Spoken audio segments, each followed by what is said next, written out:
ಗರ್ದಿಗಮ್ಮತ್ ವೀಕ್ಷಕರಿಗೆ ನಮಸ್ಕಾರಗಳ್ರಿ. ನನ್ನ ಅನೇಕ ಜನ ವೀಕ್ಷಕರ ಈ ತನಿಖಾ ವರದಿಗಳ ಬಂದ್ಮ್ಯಾಗ ಕಮೆಂಟು ಮಾಡ್ತಿರ್ತಾರ. ನೋಡ್ರ, ನಿಮ್ದು ಏಕಾಂಗಿ ಹೋರಾಟ ಇಷ್ಟೆಲ್ಲಾ ದಾಖಲೆ ಇಟ್ಕೊಂಡ ನೀವು ಆ ತನಿಖೆಗಳನ್ನ ಬಯಲಿಗಿಳತ್ತೀರಿ, ಏನ್ ಮಾಡಕ್ ಸಾಧ್ಯ ಐತೆನಾ ಅಂತ ಬಹಳ ಅಂತಃಕರಣದಿಂದ ಕಾಳಜಿ ಪೂರ್ವಕವಾಗಿ ಬಹಳಷ್ಟು ಮಂದಿ ಫೋನ್ ಮಾಡ್ತಿರ್ತಾರೋ. ಕಮೆಂಟ್ಗಳು ತೆಗದ್ ನೋಡ್ರಿ ನೀವು. ಸತ್ಯ ಐತಿ, ಕಾಗದಾಗೆಲ್ಲ ಸತ್ಯ ಐತಿ. ಈಗ ಏನ್ ಆಗಕ್ ಆಗ್ತೈತೇನಾ, ನಿಮ್ ಕಡೆಯಿಂದ ಏನ್ ಆಗ್ತೈತೇನಾ? ಯಾಕೆ ನೀವು ಇಷ್ಟೆಲ್ಲಾ ದಾಖಲೆ ಇಟ್ಕೊಂಡ್ರು ಸರ್ಕಾರ ಕಾನೂನ ಈ ದೇಶದ ಸಂವಿಧಾನ ಏನ್ ಮಾಡತ್ತವ ಅಂತ ನನ್ನ ಪ್ರಶ್ನೆ ಮಾಡ್ತಿರ್ತಾರ. ನನ್ನ ಎಲ್ಲಾ ವೀಕ್ಷಕರಿಗೆ ಒಂದ್ ಗ್ಯಾರಂಟಿ, ಒಂದ್ ಭರವಸೆ ಕೊಡ್ತೇನೆ. ಬಾಬಾ ಸಾಹೇಬ್ ರಚಿಸಿದಂತ ಒಂದು ಸಂವಿಧಾನ, ಒಂದು ಈ ದೇಶದ ಕಾನೂನು ಬಹಳ ಪ್ರಬಲ ಅದಾವ. ಒಂದು 5-6 ಎಕ್ಸಾಂಪಲ್ ಕೊಡ್ತೇನೆ ನಿಮ್ಗೆ, ಸಾಕು, ಬಹಳ ಏನ್ ಬೇಡ. 5-6 ಎಕ್ಸಾಂಪಲ್ದಾಗ ಎಲ್ಲ ಉತ್ತರ ಐತೆ.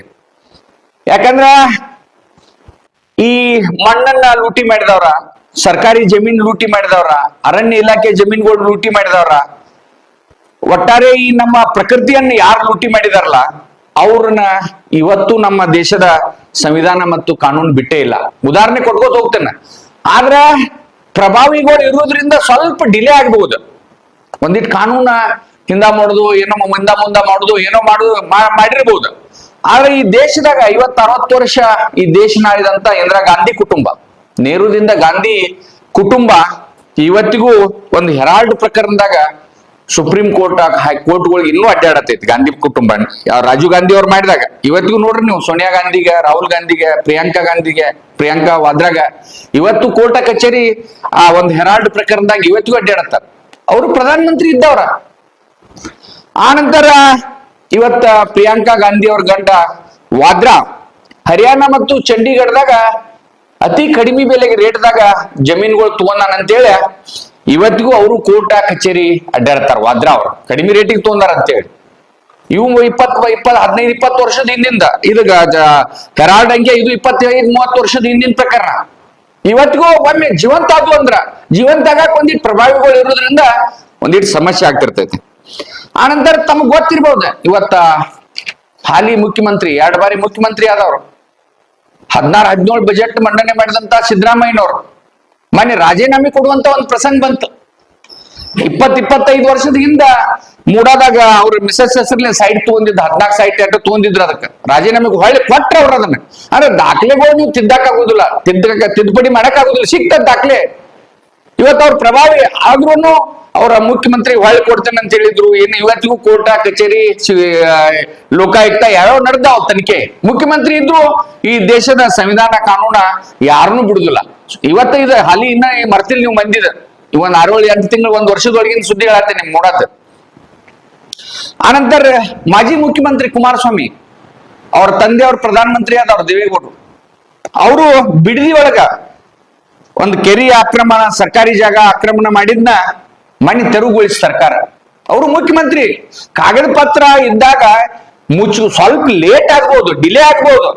ಆದ್ರೆ ಈ ದೇಶದ ಕಾನೂನು ಮತ್ತು ಸಂವಿಧಾನ ಯಾವಾಗೂ ಕಾಯ್ತಿರ್ತಾವ ಟೈಮ್. ಆ ಟೈಮ್ ಬಂದಾಗ ಯಾರನ್ನೂ ಬಿಟ್ಟಿಲ್ಲವ. ಇವತ್ತಿಗೂ ಕುಮಾರಸ್ವಾಮಿ ಅತಿಕ್ರಮಣ ಮಾಡಿದ ಜಾಗ ಬಿಡಿಸ್ಕೊಂಡಿದ್ದ ಉದಾಹರಣೆನೂ ಇವತ್ತು ನಿಮ್ ಕಣ್ ಮುಂದೆ ಐತೆ. ಮೊನ್ನೆನ ನೀವು ಒಂದು ವಾಲ್ಮೀಕಿ ಹಗರಣ, ಪ್ರಭಾವಶಾಲಿ ST ಮಿನಿಸ್ಟರ್, SC/ST ವಾಲ್ಮೀಕಿ ಹಗರಣದಾಗ ಬಿ ನಾಗೇಂದ್ರ ಅವರು ಆ ಹಣ ದುರುಪಯೋಗ ಮಾಡ್ಕೊಂಡಾರ, ಜೈಲ್ಗೆ ಹೋಗಿ ಬಂದ್ರ. CBI ಆಮ್ಯಾಗ ED ಇನ್ನೂ ಎನ್ಕ್ವೈರಿ ನಡೆದೈತಿ. ಮಂತ್ರಿ ಪದವಿಗೆ ರಾಜೀನಾಮೆ ಕೊಟ್ರ ಅವ್ರ ಮೊನ್ನೆನ. ಇನ್ನ ಈ ದೇಶದ ಪ್ರಧಾನಿನ ಬದಲ್ ಮಾಡ್ತೇನೋ, ಸುಷ್ಮಾ ಸ್ವರಾಜ್ ಅವ್ರು ಮಾಡ್ತೇನೆ ಅಂತ ಹೇಳಿದಂತ ಜನಾರ್ದನ್ ರೆಡ್ಡಿ ಒಂದ್ ಕಾಲಕ್ಕೆ ಕರ್ನಾಟಕದಾಗ ಮುಖ್ಯಮಂತ್ರಿ, ಹೇಳಂದ್ರೆ ಹೇಳ, ಕುಂಡ್ ಅಂದ್ರೆ ಕುಂಡ್. ಇಡೀ ಬಳ್ಳಾರಿ ಒಳಗ ಯಾವ್ದೇ ಗಣಿ ಇದ್ರು ಅವ್ರನ್ನ ಕೇಳನ ತುಂಬಿಬೇಕು, ಅವ್ರನ್ನ ಕೇಳನ ಮಾಡ್ಬೇಕು. ಇಡೀ ರಾಜ್ಯ ಮತ್ತ ಈ ಆಂಧ್ರ ಪ್ರದೇಶ ಮತ್ತು ಕರ್ನಾಟಕದ ಗಡಿ ಬಾರ್ಡರ್ನ ನಕಾಶೆ ತಿದ್ದು ಬಿಟ್ಟಿದ್ದೆ ಜನಾರ್ದನ್ ರೆಡ್ಡಿ ಅವರು. ಅವ್ರ ಟಪಾಲ್ ಗಣೇಶ್ ಅವ್ರು ಬೆನ್ನತ್ತಿರ, ಅವರು ಒಬ್ರು ಗಣಿ ಉದ್ಯಮಿ.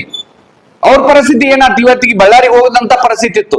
ಇನ್ನು ಕೋರ್ಟ ಕಚೇರಿ ಈಗ ಮೊನ್ನೆ ಅವ್ರ ಬಳ್ಳಾರಿಗೆ ಹೋಗಕ್ ಆದೇಶ ಕೊಟ್ಟೈತಿ, ಇನ್ನೂ ಮುಗುದಿಲ್ಲ. ಅವ್ರ ಚಪ್ಪಲ ಹರಿದೋಗಿದಾವ್ ಬಹಳಷ್ಟು. 4-5 ವರ್ಷ ಜೈಲ್ನಾಗಿದ್ರು ಜನಾರ್ದನ್ ರೆಡ್ಡಿ. ಅಂದ್ರೆ ಕಾಗದ ಇತ್ತಂದ್ರ ಯಾವಾಗೂ ಈ ದೇಶದ ಸಂವಿಧಾನ ಅದನ್ನ ಕಾಯ್ತಿರ್ತೈತಿ, ನ್ಯಾಯಾಂಗ ಕಾನೂನು ಕಾಯ್ತಿರ್ತೈತಿ. ಆದ್ರೆ ನಾವು ತಡ್ಕೋಬೇಕು. ನನ್ನ ಅಭಿಮಾನಿಗಳಿಗೆ ನಾ ತುರ್ತ ನಿಮ್ಮಲ್ಲಿ ಬಂದೈತೆ ಅನ್ಕೊಡ್ದ ಅವ್ರನ್ನ ಅರೆಸ್ಟ್ ಮಾಡ್ಬೇಕು, ಅವ್ರನ್ನ ಅರೆಸ್ಟ್ ಮಾಡ್ಬೇಕು, CBI ದವ್ರು ಬರ್ಬೇಕು, COD ಅವ್ರು ಬರ್ಬೇಕು, ED ಬರ್ಬೇಕು. ಈಗೆಲ್ಲ ಏನದಾವಲ್ಲ ಕೆಲವೊಂದು ಪ್ರಕರಣಗಳು ನಾವು ತೆಗೆದೇವಲ್ಲ, ಇವೆಲ್ಲ CBI ED COD ಗೆ ಬಿಟ್ಟಿರುವಂತ ಕೇಸ್ಗಳು ಅದಾವ. ಈ ಕಾಗದ ಪತ್ರ ಯಾರು ಮುಚ್ಚಕ್ ಆಗೋದಿಲ್ಲ. ಆ ನಂತರ ಈ ಬೇಲಿಕೆರೆ ಬಂದರ್ದಾಗ ಸತೀಶ್ ಸೈಲ್ MLA ಅದಾರ, ಅವರು 2 ಸಲ ಜೈಲಿಗೆ ಹೋಗಿ ಬಂದ್ರ. ಆಮ್ಯಾಗ ಆನಂದ್ ಅಸ್ನೂಟಿಕರ್, ವಸಂತ ಅಸ್ನೂಟಿಕರ್ ಮಗ ಮಂತ್ರಿ ಇದ್ದವ್ರ, ಅವರು ಜೈಲಿಗೆ ಹೋಗಿ ಬಂದ್ರ. ಈ ಗಣಿ ಮಾಫಿಯಾದಾಗ ಹೋಗಿ ಬಂದ್ರ ಯಾರು, ಈ ಆನಂದ್ ಅಸ್ನೂಟಿಕರ್. ಇನ್ನ ಆನಂದ್ ಸಿಂಗ್ ಅಂತೇಳಿ ಹೊಸಪೇಟೆ MLA, ಇವರು ಜೈಲಿಗೆ ಹೋಗಿ ಬಂದ್ರು. ಇವರು ಮಂತ್ರಿ ಇದ್ದವ್ರ. ರಾಜಕಾರಣನ ಅವ್ರದ ಈಗ ಇತ್ತೀಚೆಗೆ ರಾಜಕಾರಣದಾಗ ಕಾಣಿಸ್ಕೋವಾರ. ಒಟ್ಟಾರೆ ನಿಮ್ಮ ವಿಚಾರ ನನ್ನ ವೀಕ್ಷಕರಿಗೆ ನಾನೊಂದು ಸಮಾಧಾನ ಹೇಳ್ತೀನಿಲ್ಲ. ಈ ಕಾಗದ ಯಾವಾಗೂ ಕಾಗದದಾಗ ಸಿಕ್ಕವ್ರು ಎಂದೂ ಈ ದೇಶದ ಸಂವಿಧಾನದಾಗ ಕಾನೂನದಾಗ ಈ ಒಂದ ಯಾರು ಉಳ್ಕೊಳಕ್ ಸಾಧ್ಯ ಇಲ್ಲ. ಸ್ವಲ್ಪ ಲೇಟ್ ಆಗ್ಬಹುದು, ಜನಾನು ಕಾಯ್ತಿರ್ತೈತೆ. ಅದಕ್ಕ ಬರೀ ನೀವು ನನ್ನ ವೀಕ್ಷಕರ ನಿರಾಶೆ ಆಗಕ್ ಹೋಗ್ಬೇಡ್ರಿ. ಒಟ್ಟಾರೆ ಒಂದು ಟೈಮ್ ಬರೋ ಮಟ ಈಗ ನಿಮ್ಮಂತೆ ರಗಡ ನನ್ನ ವೀಕ್ಷಕರ ಕಡೆ ಅದಾವ, ಸಾಧನಗಳು ಅದಾವ, ಆ ಸಾಧನ ಉಪಯೋಗ ಮಾಡಿ. ಮತ್ ಮಂಜು ಈಗೇನ್ ಗಪ್ಪ ಕುಂತಿಲ್ಲ, ಎಲ್ಲಾ ದಾಖಲೆಗಳನ್ನ ತಗೊಂಡ್ ಯಾರಿಗೆ ಮುಟ್ಟಿಸ್ಬೇಕು, ಏನ್ ಮಾಡ್ಬೇಕು ಮಾಡತೈತೆ. ಆದ್ರ ಆ ಟೈಮ್ ಬರೋ ಮಟ್ಟ ಕಾಯ್ಬೇಕು. ಯಾಕಂದ್ರೆ ಇವೆಲ್ಲ ನಿಮ್ಗೆ ನೆನಪಿರ್ಲಿ, ಈ ದೇಶದ ಸಂವಿಧಾನ ಕಾನೂನದಾಗ ಯಾರು ಉಳಿದೂ ಇಲ್ಲ. ಆದ್ರ ಟೈಮ್ ಹಿಡಿತೈತಿ ಅನ್ನೋ ಮಟ್ಟ ಕಾಯ್ರಿ. ದಯಮಾಡಿ ನಿರಾಶೆ ಆಗಕ್ ಹೋಗ್ಬೇಡ್ರಿ. ನನಗ ಫೋನ್ ಮಾಡಿ ನೀವೇನ್ ಮಾಡಕ್ ಆಗ್ತೈತಿ, ಗರ್ದಿ ಗಮ್ಮತ್ ಏನ್ ಮಾಡ್ತೈತಿ ಅಂತ ಏನೋ ನನಗೆ ವ್ಯಂಗ್ಯವಾಗಿಯೋ ಅಥವಾ ನನಗೆ ನೋಸೋದಕ್ಕೋ ಅಥವಾ ನೀವೇನು ಮಾಡಕ್ ಆಗುದಿಲ್ಲ ಅಂತೇಳಿ ನಾನು ಟ್ವಿಸ್ಟ್ ಮಾಡಕ್ಕೋ, ನೀವು ಲಗುಟ್ ಮಾಡ್ರಿ ಏನ ಮಾಡುದಿದ್ರು, ನನ್ನ ಕರ್ತವ್ಯ ಏನಂದ್ರ ನಾನ್ ಜನರ ಮುಂದೆ ಇಡುದಷ್ಟ. ಅದ್ ಮುಂದೆ ಅದ್ ಕಾನೂನು ಹೋರಾಟ ಮಾಡಕ ಅಥವಾ ಅದನ್ನ ಕಾನೂನಿನ ಎದುರಿಗೆ ಸಂವಿಧಾನ ಎದುರಿಗೆ ತರುವಂತ ಮಂದಿ ಐತೆ, ಅದಾರ ಹುಟ್ಟಿದಾರ, ಇಲ್ಲ ಅನ್ಬೇಡ್ರಿ ನೀವು. ಎಂತೆಂತ ದೊಡ್ಡ ದೊಡ್ಡ ಮಂದಿ ನಾನು ಬಿಟ್ಟಿಲ್ಲ. ಇನ್ನ ಉಳ್ಕಿದವ್ರದ ಪರಿಸ್ಥಿತಿ ಅಂತೂ ದೂರ ಉಳಿತು. ಅದು ಬರು ಮಟ್ಟ ಕಾಯ್ಬೇಕು. ಕಾಗದನ್ನ ಯಾರು ಅಳಸಾಕ್ ಸಾಧ್ಯ ಇಲ್ಲ. ಸೂಟ್ರನು ಅದನ್ನ ಏನು ಮಿಸ್ಪ್ಲೇಸ್ ಮಾಡ್ರನು ಆ ಕಾಗದಗಳು ದಾಖಲೆಗಳು ಮಾತ್ರ ಅವು ಕರೆನೇ ಹೇಳ್ತಾವು. ಆ ಟೈಮ್ ಬರೋ ಮಟ್ಟ ಕಾಯೋಣ. ಈ ದೇಶದ ಸಂವಿಧಾನ ಕಾನೂನು ಎಲ್ಲಕ್ಕಿಂತ ಮೇಲೈತೆ, ಅದರ ಮ್ಯಾಲ ಯಾರು ಏನು ಮಾಡಕ್ ಆಗೋದಿಲ್ಲ. ಅವು ಒಂದಿಲ್ ಕಣ್ಣು ತೆಗಿತಾವು ಅನ್ನೋ ಮಟ್ಟ ಕಾಯೋನು. ದಯಮಾಡಿ ಇದ್ರ ಬಗ್ಗೆ ಕಮೆಂಟ್ ಮಾಡ್ರಿ, ಶೇರ್ ಮಾಡ್ರಿ, ಲೈಕ್ ಮಾಡ್ರಿ. ನಮಸ್ಕಾರ.